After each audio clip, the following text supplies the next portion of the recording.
finish to that game. That was a proper contest, wasn't it? And that's the semi-final bracket complete now, and we have two great ties to look forward to.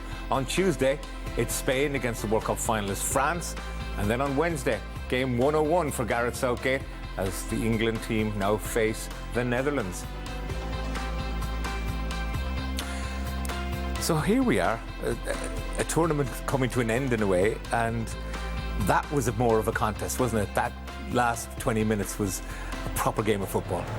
Brilliant finish, wasn't it? Turkey went, like the substitutions were all positive from the manager. They play at such a pace and such a tempo and such kind of aggression. Sometimes their discipline's a little bit loose, it can get a bit chaotic at times, but it's brilliant to watch. And you can understand the disappointments. As Kenny said, you can understand the relief in the Dutch camp. But yeah, they brought so much to this tournament. How much do you think that game against Austria took out of them? Because, you know, it was so dramatic.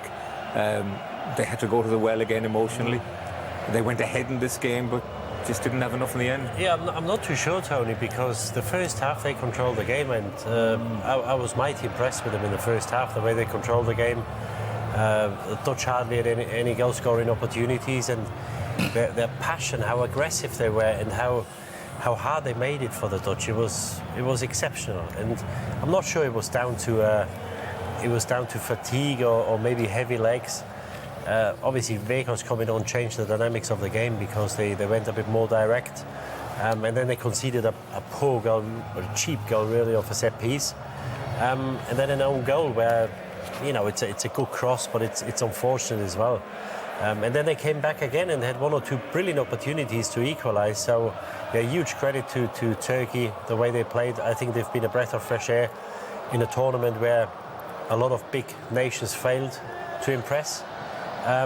The worry for the Dutch now is they missed the first half against Austria. They did it again tonight. And I'm not sure against England, if they do play one half like they did against Austria and Turkey, maybe they could be 1 or 2 down, even though England doesn't look like scoring a lot of goals.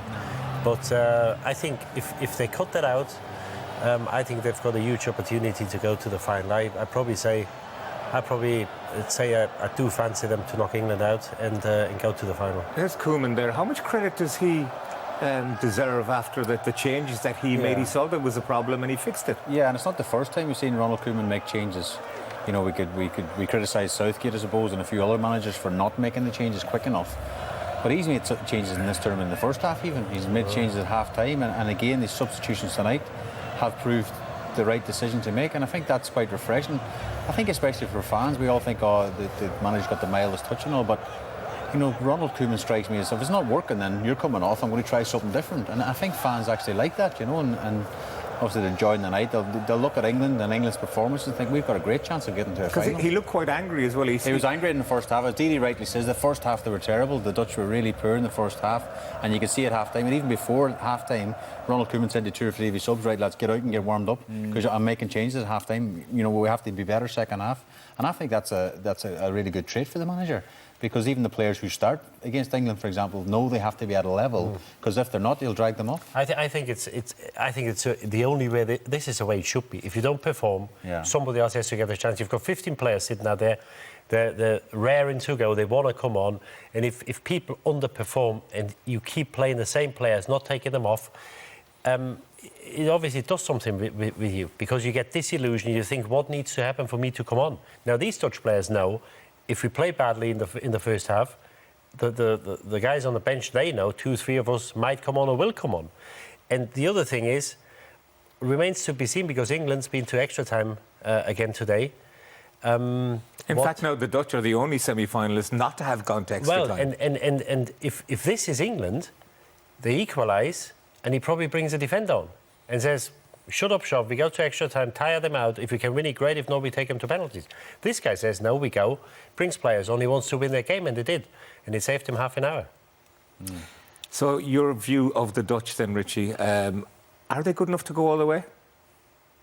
Well, the main question now is, are they good enough to beat the English? And the answer is yes, they absolutely are. Kenny made a comment there at the end. He said that performance, they won't get away with that performance against England. And every England performance I've seen in this tournament, I keep thinking they're not going to get away with that performance against a good team. a quality team, and I think we can put the Dutch in that category now.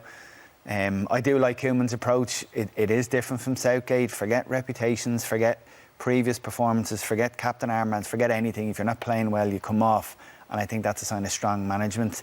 I think it's a kind of management that would improve this England team significantly, I think. But absolutely, the Dutch have a chance of beating the English. As a Mulder own goal, and poor Turkey, you'd have to say. They really tried hard at the very end, and the Dutch managed somehow to keep them up. Didi, we'll talk about that De Vrij goal, first of all, to get the Dutch back into it. We've given Koeman some credit for that. But what about De Vrij and his role in it? Well, Weghorst, the guy who came on at half-time, got a corner. It was after a crossway and a shot. It was parried. It's a short corner here from Memphis to Schouten. Ball comes in, and De Vrij, he's a brilliant player, huge physical presence. Look at him. He's free all the time. So they mark zonal, but obviously somebody's got to attack the ball. You can't give a guy from 8-9 yards a free header, and he just guides it, heads it to where the ball comes from. Keeper is going the other way. It's a brilliant header, but far too easy. And you know, we said how good they are on set pieces, scored a header after a set piece, the Turks. But maybe Demiral in this instance, because he's somebody who loves to attack the ball. And they just had 7, 8, 9 players in the box, marked zonal, and nobody's attacking the ball. You still have to defend the ball, because it's all right saying, yeah, we've got these zones covered, but once the ball comes in, you've got to attack the ball. And there's nobody anywhere near looking to attack or head the ball. It's a free header, and I think looking back, if they watch that goal or the game back tomorrow or whenever, I think they'll be hugely disappointed to concede such a cheap goal. You're 1-0 up, you've got a brilliant chance to go to the semi-final, and with that piece, the whole game changed. Because before the goal, the Dutch didn't look like scoring. They tried, but they found it very hard from open play to open them up. So the best chance was probably a set piece, but it was far too easy. It won't be just the Turks looking back. I mean, the English will look back and pore over this game. You talk about the strength of the Dutch at set pieces. How will the English counter that? I mean, what formation do you think they should choose in defence against that Dutch threat? Well, the way they played today, I suppose they play with 3 at the back. Again, Gay, he hasn't put a foot wrong since he's played, or since the tournament started. So I suppose he comes back. Even though Konza was probably one of the best, if not the best player today. So he's got a decision to make. I suppose he stays with a back 3. But I think there could be an area where they can exploit them, because if Weghorst starts, which might happen, in De Vrij, in Van Dijk, they've got great headers of the ball, and I don't think this is probably their strongest suit. I think they missed McMahon badly on set pieces, defensively and offensively. So this might be an area which the Dutch can exploit. Would it be John Stones up against Weghorst? Would that be the matchup, do you think? Yeah, well, they've got 3.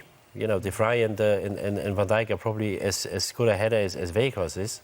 So you need to find 3 players who pick up, and Stones is probably one of the best headers. Can't think of too many more. Kane, maybe he will play. So that's an area where they have to watch out. Let's look, Richie, at what turned out to be the winner in the end, and we were giving this to Cody Gakpo. I think it's going to go down as an own goal. Yeah, it certainly looked like an own goal. As soon as we started seeing replays, we thought it would be. Keep an eye on Gakpo. He's on the top of the picture here, and it's this. You see, his run starts long before Dumfries' delivery in the bottom of the screen here. He anticipates it. See him now, he's about to set off. And the fullback, I don't think, is aware that he's even there. I think had he have been, Mulder would have dealt with the ball himself. I think the centre-halves are too keen to try and block Memphis from getting the ball as opposed to dealing with the ball. And then Mulder there, he's just blindsided, doesn't know that Gakpo's behind him, and it all looks a bit clumsy and untidy, but Mulder is the one who gets the final touch. Those clumsy, untidy ones are just as important. They're just as sweet. Yeah, exactly. They get and as a striker, you'd be happy if they get you into a semi-final too. Yeah, but it was given as an own goal in the end. And Shay, after that, you have to give credit to the Turks for coming back into it, and it was in the main the Dutch defenders that gave them this victory. Yeah, no, I mean, great reaction. I mean, probably expected, but this is Guler from long range. Actually, the keeper saves that onto the post. They really had a go. It's only what you would say. Brilliant save for Verbruggen. We'll probably see another one before it's out, but it's a fantastic save, because that takes a deflection on the way through as well. And again, the Dutch were hanging on. This was Van de Ven. You know, what a brilliant block that was, because the keeper was out of the game. What you would say about the Turks in this whole tournament, they've been a real breath of fresh air. They've really made a name for themselves, I suppose. And again, this is a header's got to go back across the goal from Kilichoy. And again, I think this is the save of the match, isn't it? It's a brilliant reaction save because it comes very, very quick. I think it's off the knee of Kilichoy as well, that one. And it's a fantastic save from a young goalkeeper as well. He's only 21 years of age, Verbruggen from Brighton. He's had a brilliant game. But again, the Turks, you have to give them credit because I know they'll be disappointed tonight, but they see all the crowd and stuff, the fans. They'll be very proud because they put a real performance in and surprised a lot of people in this tournament. Talking about keepers, I know you were waxing lyrical about Gunok, the Turkish keeper, and what he managed to do, and the save he made against Austria that put them into this match.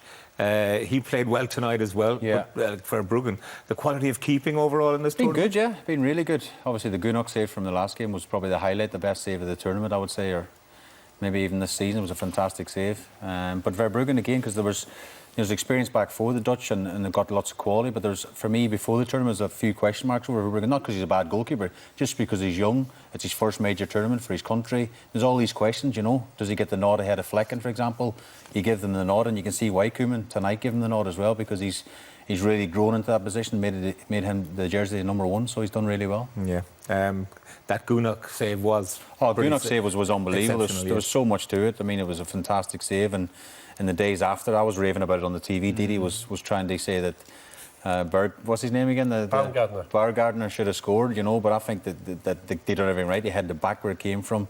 It was a fantastic save by Murty. Really got set and sprung to the right, and it's a phenomenal save because it was wet. Everything was, it was against the goalkeeper, and it was I said, I think at the time, it was like the closest as the goalkeeper's going to get to scoring a goal, that experience, because you could see he jumped up, he was celebrating like he scored a goal. The goalkeeper was a fantastic save. There was one that Verbruggen couldn't keep out, though, the Turkey goal. They took the lead in the game. Let's have a look at the goal again.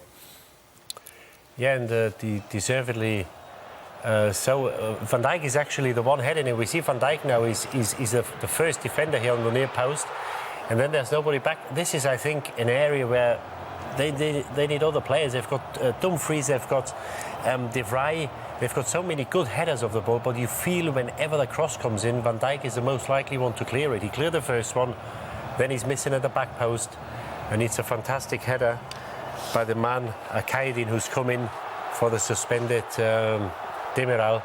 And he heads it in. It's a good header, but then again, there's 2 or 3 players, and again, it was probably a little bit too easy, because it's all right defending the first one, but you always have to expect the second one to come in. It's a fantastic ball to the back post, but again, there's 2 or 3 players unmarked.